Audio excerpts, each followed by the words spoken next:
घटनासन गणेशस्तोत्रम्। नारद उवाच प्रणम्य शिरसा देवं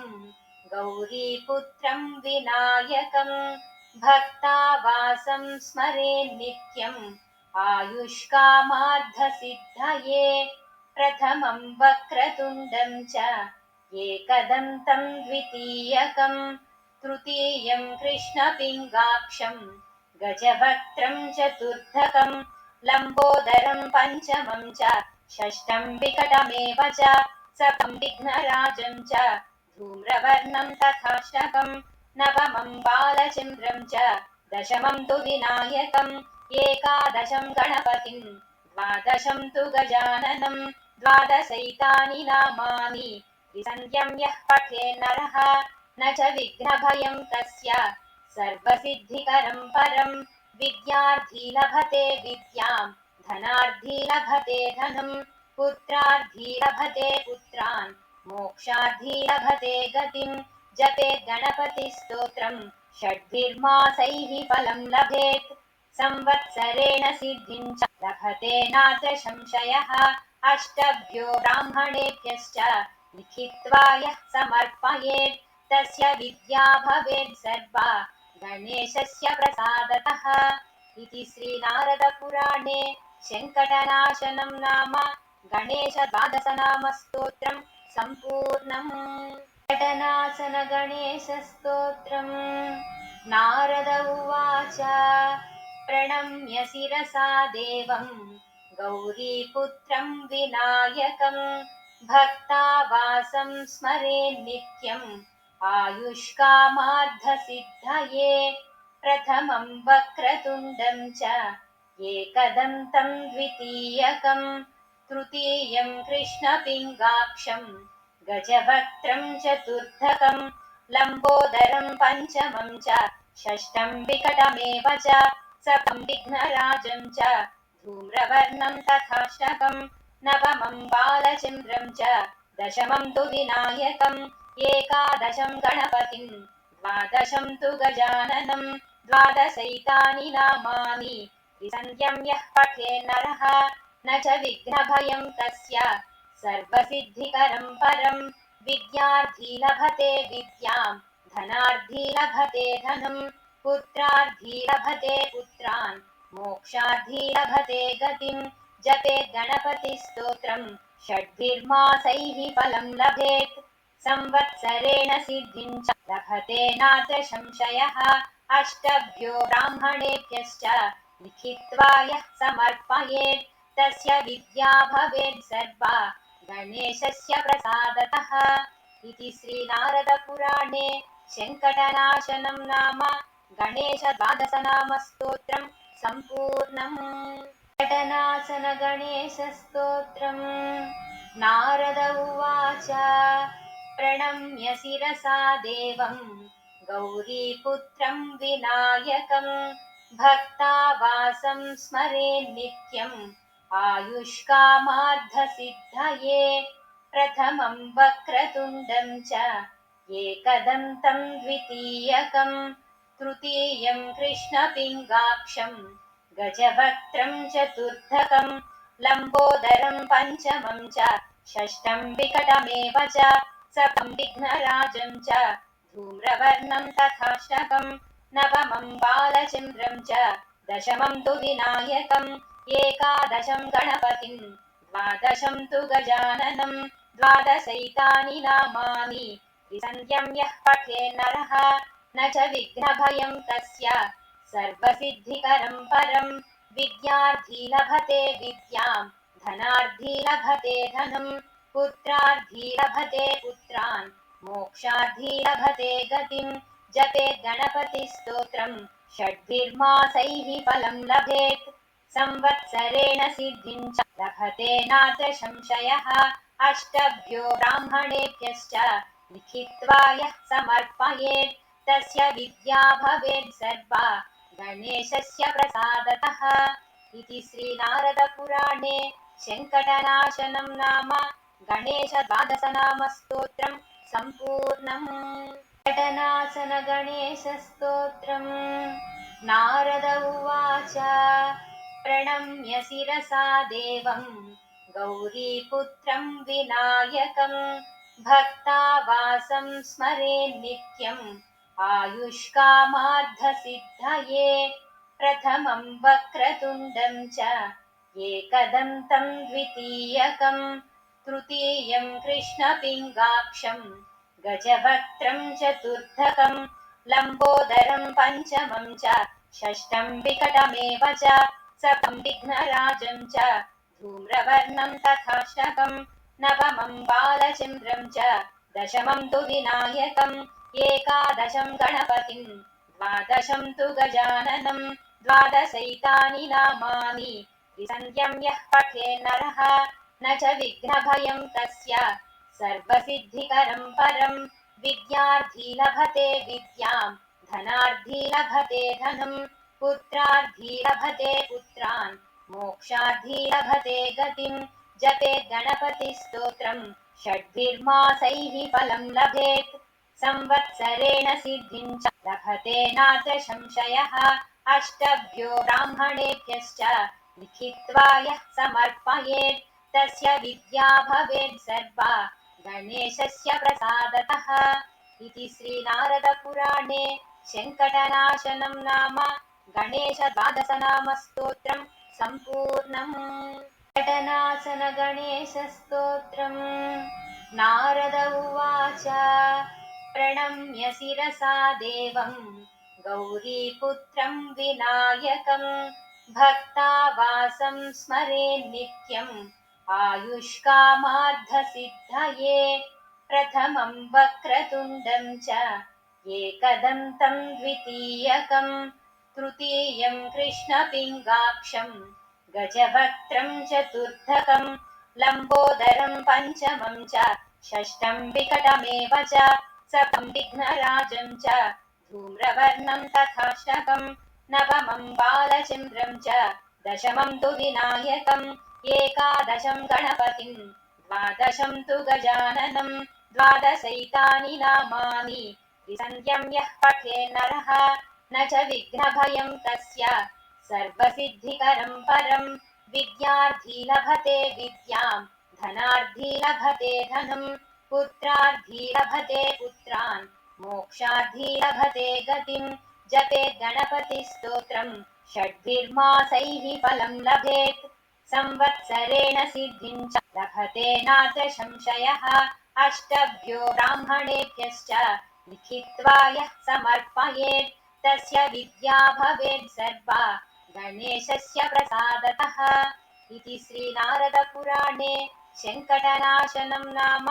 गणेशद्वादशनामस्तोत्रं सम्पूर्णम्। शङ्कटनाशन गणेशस्तोत्रम्।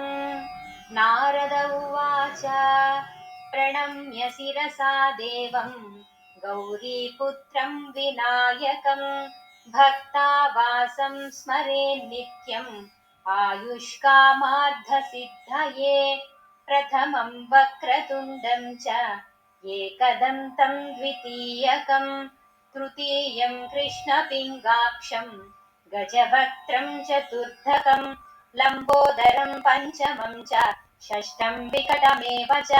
सप्तमं विघ्नराजं च धूम्रवर्णं तथाष्टकं नवमं बालचन्द्रं च दशमं तु विनायकम् एकादशं गणपतिं द्वादशं तु गजाननं द्वादशैतानि नामानि विसन्ध्यं यः पठेन्नरः न च विघ्नभयं तस्य सर्वसिद्धिकरं परं विद्यार्थी लभते विद्यां धनार्थी लभते धनं पुत्रार्थी लभते पुत्रान् मोक्षार्थी लभते गतिं जपेत् गणपतिस्तोत्रं षड्भिर्मासैः फलं लभेत् संवत्सरेण सिद्धिं च लभते नात्र संशयः अष्टभ्यो ब्राह्मणेभ्यश्च लिखित्वा यः समर्पयेत् तस्य विद्या भवेत् सर्वा गणेशस्य प्रसादतः इति श्रीनारदपुराणे शङ्कटनाशनं नाम गणेशद्वादशनामस्तोत्रं सम्पूर्णम्। शङ्कटनाशन गणेशस्तोत्रम्। नारद उवाच प्रणम्य शिरसा देवं गौरीपुत्रं विनायकं भक्तावासं स्मरेन् नित्यम् आयुष्कामार्थसिद्धये प्रथमं वक्रतुण्डं च एकदन्तं द्वितीयकं तृतीयं कृष्णपिङ्गाक्षं गजवक्त्रं चतुर्थकं लम्बोदरं पञ्चमं च षष्ठं विकटमेव च सप्तमं विघ्नराजं च धूम्रवर्णं तथाष्टकं नवमं बालचन्द्रं च दशमं तु विनायकम् एकादशं गणपतिं द्वादशं तु गजाननं द्वादशैतानि नामानि त्रिसन्ध्यं यः पठेन्नरः न च विघ्नभयं तस्य सर्वसिद्धिकरं परं विद्यार्थी लभते विद्यां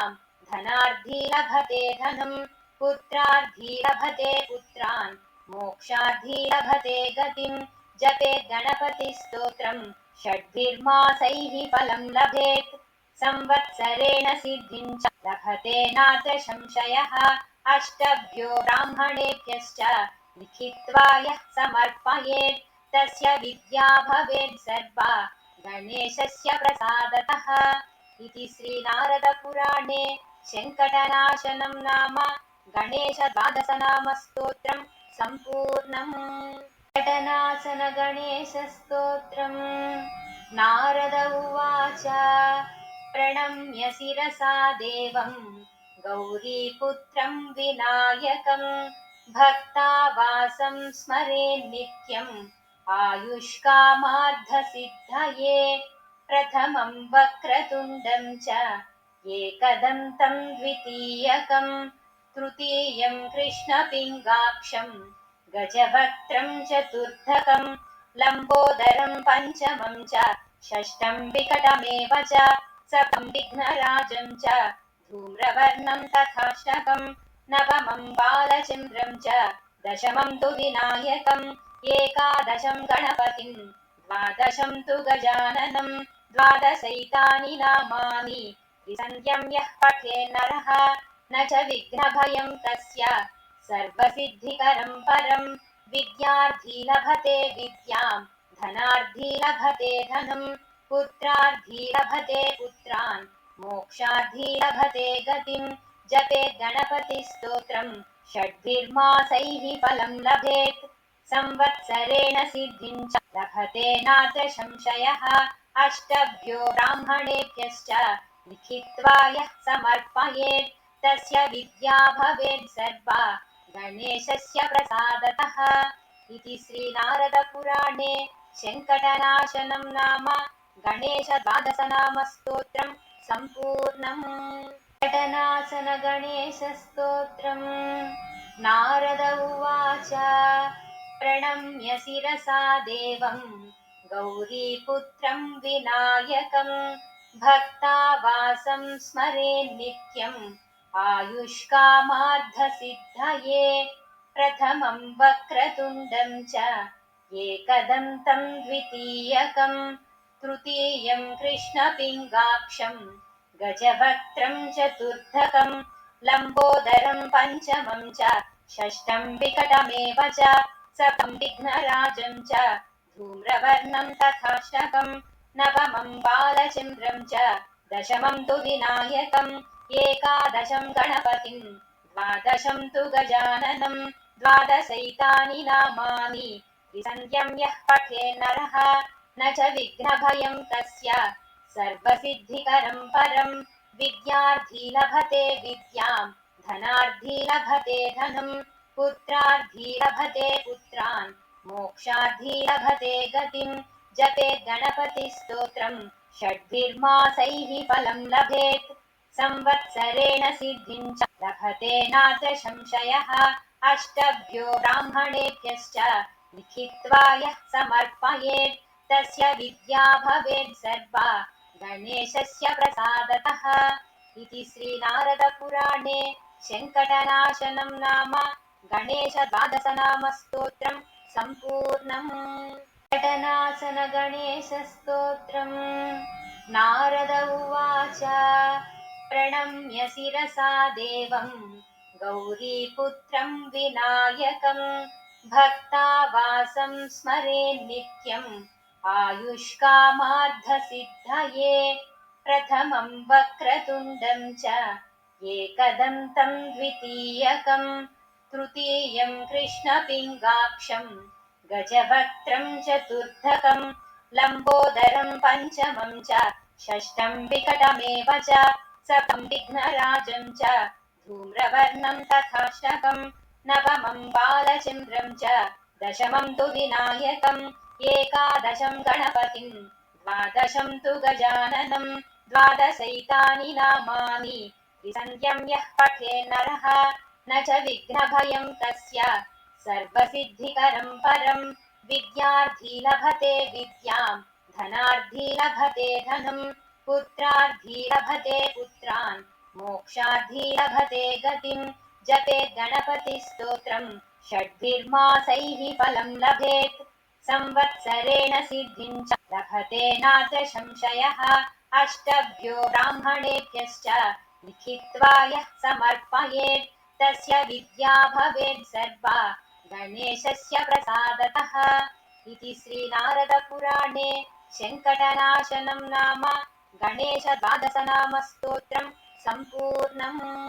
शङ्कटनाशन गणेशस्तोत्रम्। नारद उवाच प्रणम्य शिरसा देवं गौरीपुत्रं विनायकं भक्तावासं स्मरेन् नित्यम् आयुष्कामार्थसिद्धये प्रथमं वक्रतुण्डं च एकदन्तं द्वितीयकं तृतीयं कृष्णपिङ्गाक्षं गजवक्त्रं चतुर्थकं लम्बोदरं पञ्चमं च षष्ठं विकटमेव च सप्तमं विघ्नराजं च धूम्रवर्णं तथाष्टकं नवमं बालचन्द्रं च दशमं तु विनायकम् एकादशं गणपतिं द्वादशं तु गजाननं द्वादशैतानि नामानि विसन्ध्यं यः पठेन्नरः न च विघ्नभयं तस्य सर्वसिद्धिकरं परं विद्यार्थी लभते विद्यां धनार्थी लभते धनं पुत्रार्थी लभते पुत्रान् मोक्षार्थी लभते गतिं जपेत् गणपतिस्तोत्रं षड्भिर्मासैः फलं लभेत् संवत्सरेण सिद्धिं च लभते नात्र संशयः अष्टभ्यो ब्राह्मणेभ्यश्च लिखित्वा यः समर्पयेत् तस्य विद्या भवेत् सर्वा गणेशस्य प्रसादतः इति श्रीनारदपुराणे शङ्कटनाशनं नाम गणेशद्वादशनामस्तोत्रं सम्पूर्णम्। शङ्कटनाशन गणेशस्तोत्रम्। नारद उवाच प्रणम्य शिरसा देवं गौरीपुत्रं विनायकं भक्तावासं स्मरेन् नित्यम् आयुष्कामार्थसिद्धये प्रथमं वक्रतुण्डं च एकदन्तं द्वितीयकं तृतीयं कृष्णपिङ्गाक्षं गजवक्त्रं चतुर्थकं लम्बोदरं पञ्चमं च षष्ठं विकटमेव च सप्तमं विघ्नराजं च धूम्रवर्णं तथाष्टकं नवमं बालचन्द्रं च दशमं तु विनायकम् एकादशं गणपतिं द्वादशं तु गजाननं द्वादशैतानि नामानि विसन्ध्यं यः पठेन्नरः न च विघ्नभयं तस्य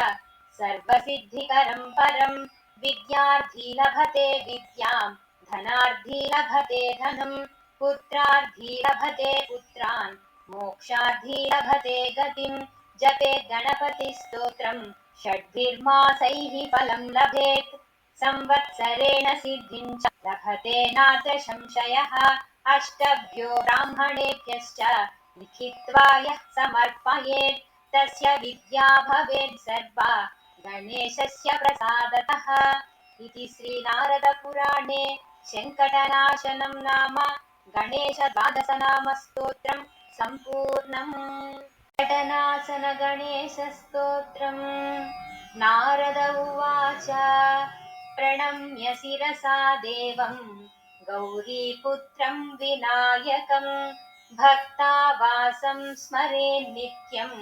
आयुष्कामार्थसिद्धये प्रथमं वक्रतुण्डं च एकदन्तं द्वितीयकं तृतीयं कृष्णपिङ्गाक्षं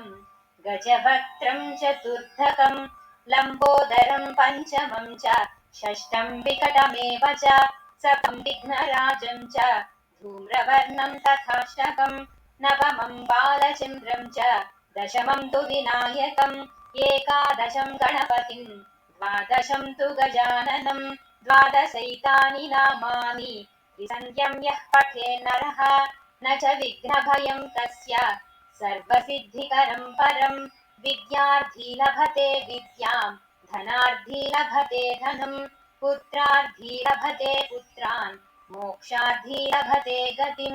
जपेत् गणपतिस्तोत्रं षड्भिर्मासैः फलं लभेत् संवत्सरेण सिद्धिं च लभते नात्र संशयः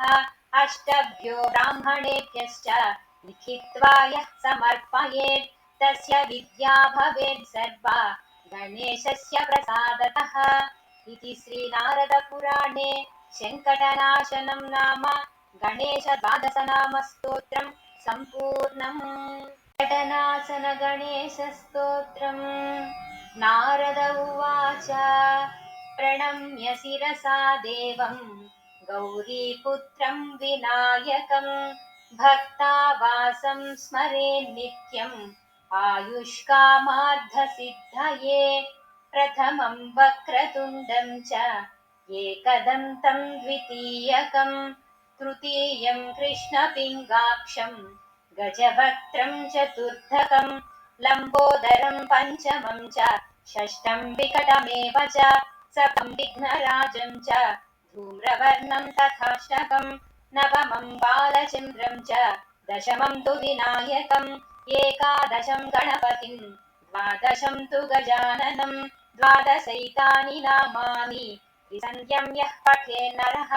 न च विघ्नभयं तस्य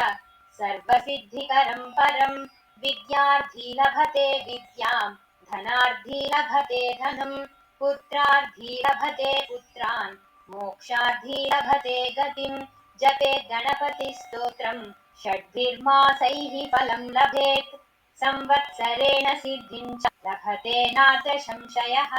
अष्टभ्यो ब्राह्मणेभ्यश्च लिखित्वा यः समर्पयेत् तस्य विद्या भवेत् सर्वा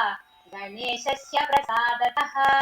इति श्रीनारदपुराणे शङ्कटनाशनं नाम गणेशद्वादशनामस्तोत्रं सम्पूर्णम्। शङ्कटनाशन गणेशस्तोत्रम्। नारद उवाच प्रणम्य शिरसा देवं गौरीपुत्रं विनायकं भक्तावासं स्मरेन् नित्यम् आयुष्कामार्थसिद्धये प्रथमं वक्रतुण्डं च एकदन्तं द्वितीयकं तृतीयं कृष्णपिङ्गाक्षं गजवक्त्रं चतुर्थकं लम्बोदरं पञ्चमं च षष्ठं विकटमेव च सप्तमं विघ्नराजं च धूम्रवर्णं तथाष्टकं नवमं बालचन्द्रं च दशमं तु विनायकम् एकादशं गणपतिं द्वादशं तु गजाननं द्वादशैतानि नामानि त्रिसन्ध्यं यः पठेन्नरः न च विघ्नभयं तस्य सर्वसिद्धिकरं परं विद्यार्थी लभते विद्यां धनार्थी लभते धनं पुत्रार्थी लभते पुत्रान् मोक्षार्थी लभते गतिं जपेत् गणपतिस्तोत्रं षड्भिर्मासैः फलं लभेत् संवत्सरेण सिद्धिं च लभते नात्र संशयः अष्टभ्यो ब्राह्मणेभ्यश्च लिखित्वा यः समर्पयेत् तस्य विद्या भवेत् सर्वा गणेशस्य प्रसादतः इति श्रीनारदपुराणे शङ्कटनाशनं नाम गणेशद्वादशनामस्तोत्रं सम्पूर्णम्। शङ्कटनाशन गणेशस्तोत्रम्। नारद उवाच प्रणम्य शिरसा देवं गौरीपुत्रं विनायकं भक्तावासं स्मरेन् नित्यम् आयुष्कामार्थसिद्धये प्रथमं वक्रतुण्डं च एकदन्तं द्वितीयकं तृतीयं कृष्णपिङ्गाक्षं गजवक्त्रं चतुर्थकं लम्बोदरं पञ्चमं च षष्ठं विकटमेव च सप्तमं विघ्नराजं च धूम्रवर्णं तथाष्टकं नवमं बालचन्द्रं च दशमं तु विनायकम्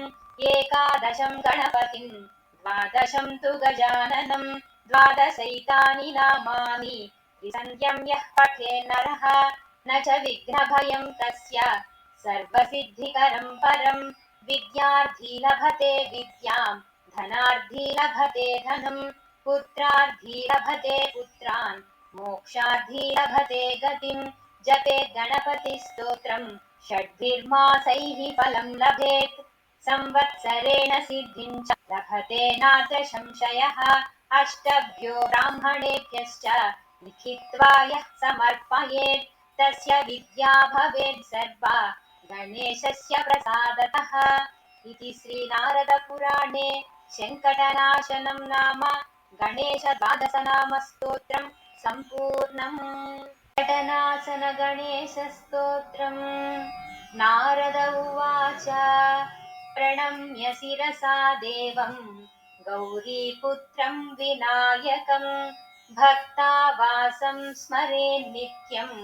आयुष्कामार्थसिद्धये प्रथमं वक्रतुण्डं च एकदन्तं द्वितीयकं तृतीयं कृष्णपिङ्गाक्षं गजवक्त्रं चतुर्थकं लम्बोदरं पञ्चमं च षष्ठं विकटमेव च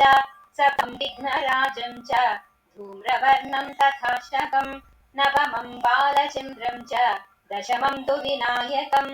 एकादशं गणपतिं द्वादशं तु गजाननं द्वादशैतानि नामानि त्रिसन्ध्यं यः पठेन्नरः न च विघ्नभयं तस्य सर्वसिद्धिकरं परं विद्यार्थी लभते विद्यां धनार्थी लभते धनं पुत्रार्थी लभते पुत्रान् मोक्षार्थी लभते गतिं जपेत् गणपतिस्तोत्रं षड्भिर्मासैः फलं लभेत् संवत्सरेण सिद्धिं च लभते नात्र संशयः अष्टभ्यो ब्राह्मणेभ्यश्च लिखित्वा यः समर्पयेत् तस्य विद्या भवेत् सर्वा गणेशस्य प्रसादतः इति श्रीनारदपुराणे शङ्कटनाशनं नाम गणेशद्वादशनामस्तोत्रं सम्पूर्णम्। शङ्कटनाशन गणेशस्तोत्रम्। नारद उवाच प्रणम्य शिरसा देवं गौरीपुत्रं विनायकं भक्तावासं स्मरेन् नित्यम् आयुष्कामार्थसिद्धये प्रथमं वक्रतुण्डं च एकदन्तं द्वितीयकं तृतीयं कृष्णपिङ्गाक्षं गजवक्त्रं चतुर्थकं लम्बोदरं पञ्चमं च षष्ठं विकटमेव च सप्तमं विघ्नराजं च धूम्रवर्णं तथाष्टकं नवमं बालचन्द्रं च दशमं तु विनायकम् एकादशं गणपतिं द्वादशं तु गजाननं द्वादशैतानि नामानि त्रिसन्ध्यं यः पठेन्नरः न च विघ्नभयं तस्य सर्वसिद्धिकरं परं विद्यार्थी लभते विद्यां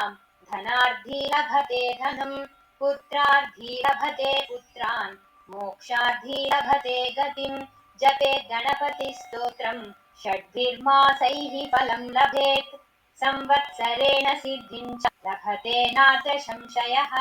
अष्टभ्यो ब्राह्मणेभ्यश्च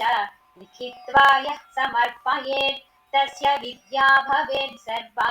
गणेशस्य प्रसादतः इति श्रीनारदपुराणे शङ्कटनाशनं नाम गणेशद्वादशनामस्तोत्रं सम्पूर्णम्। शङ्कटनाशन गणेशस्तोत्रम्। नारद उवाच प्रणम्य शिरसा देवं गौरीपुत्रं विनायकं भक्तावासं स्मरेन् नित्यम् आयुष्कामार्थसिद्धये प्रथमं वक्रतुण्डं च एकदन्तं द्वितीयकं तृतीयं कृष्णपिङ्गाक्षं गजवक्त्रं चतुर्थकं लम्बोदरं पञ्चमं च षष्ठं विकटमेव च सप्तमं विघ्नराजं च धूम्रवर्णं तथाष्टकं नवमं बालचन्द्रं च दशमं तु विनायकम् एकादशं गणपतिं द्वादशं तु गजाननं द्वादशैतानि नामानि त्रिसन्ध्यं यः पठेन्नरः न च विघ्नभयं तस्य सर्वसिद्धिकरं परं विद्यार्थी लभते विद्यां धनार्थी लभते धनं पुत्रार्थी लभते पुत्रान् मोक्षार्थी लभते गतिं जपेत् गणपतिस्तोत्रं षड्भिर्मासैः फलं लभेत् संवत्सरेण सिद्धिं च लभते नात्र संशयः अष्टभ्यो ब्राह्मणेभ्यश्च लिखित्वा यः समर्पयेत् तस्य विद्या भवेत् सर्वा गणेशस्य प्रसादतः इति श्रीनारदपुराणे शङ्कटनाशनं नाम गणेशद्वादशनामस्तोत्रं सम्पूर्णम्। शङ्कटनाशन गणेशस्तोत्रम्। नारद उवाच प्रणम्य शिरसा देवं गौरीपुत्रं विनायकं भक्तावासं स्मरेन् नित्यम् आयुष्कामार्थसिद्धये प्रथमं वक्रतुण्डं च एकदन्तं द्वितीयकं तृतीयं कृष्णपिङ्गाक्षं गजवक्त्रं चतुर्थकं लम्बोदरं पञ्चमं च षष्ठं विकटमेव च सप्तमं विघ्नराजं च धूम्रवर्णं तथाष्टकं नवमं बालचन्द्रं च दशमं तु विनायकम् एकादशं गणपतिं द्वादशं तु गजाननं द्वादशैतानि नामानि त्रिसन्ध्यं यः पठेन्नरः न च विघ्नभयं तस्य सर्वसिद्धिकरं परं विद्यार्थी लभते विद्यां धनार्थी लभते धनं पुत्रार्थी लभते पुत्रान् मोक्षार्थी लभते गतिं जपेत् गणपतिस्तोत्रं षड्भिर्मासैः फलं लभेत् संवत्सरेण सिद्धिं च लभते नात्र संशयः अष्टभ्यो ब्राह्मणेभ्यश्च लिखित्वा यः समर्पयेत् तस्य विद्या भवेत् सर्वा